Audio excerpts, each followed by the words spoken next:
Hello viewers! Morning শব্দের অর্থ হচ্ছে সকাল। এটা আমরা সবাই জানি। আমাদের সবার মর্নিংয়ে ঘুম থেকে ওঠা উচিত, তাই না?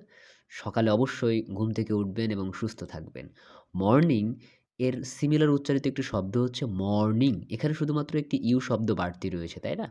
মর্নিং শব্দটির অর্থ হচ্ছে শোক।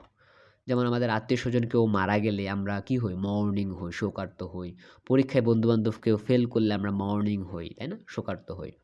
তো বন্ধুরা এখানে এদের পার্টস অফ স্পিচটার ভিতরে একটু পার্থক্য রয়েছে। খেয়াল করে দেখবেন। এখানে মর্নিং সাধারণত সেন্টেন্সে নাউন হিসেবে ব্যবহৃত হলেও মর্নিং নাউন এবং অ্যাডজেক্টিভ উভয় হিসেবেই ব্যবহৃত হতে পারে। বিষয়টি একটু মনোযোগ সহকারে মনে রাখবেন।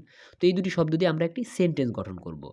তো আমরা সবাই সকালটা একটি মানে খুবই ভালো ধরনের একটি সকাল বা রিফ্রেশমেন্ট একটা সকাল চায়। কেউ শোকার্ত সকাল চায় না, তাই না? তো আমরা এটা কিভাবে সেন্টেন্সে বলতে পারি? Nobody wants to morning, morning. তো বন্ধুরা এই দুটি ওয়ার্ড দিয়ে আপনারাও একটি সেন্টেন্স গঠন করে ফেলুন এবং অবশ্যই কমেন্ট বক্সে জানিয়ে দিন এবং এই দুটি শব্দ সহজে মনে রাখুন। তো ধন্যবাদ সবাইকে। পরবর্তী ভিডিও দেখার জন্য আমন্ত্রণ রইল। আল্লাহ হাফেজ।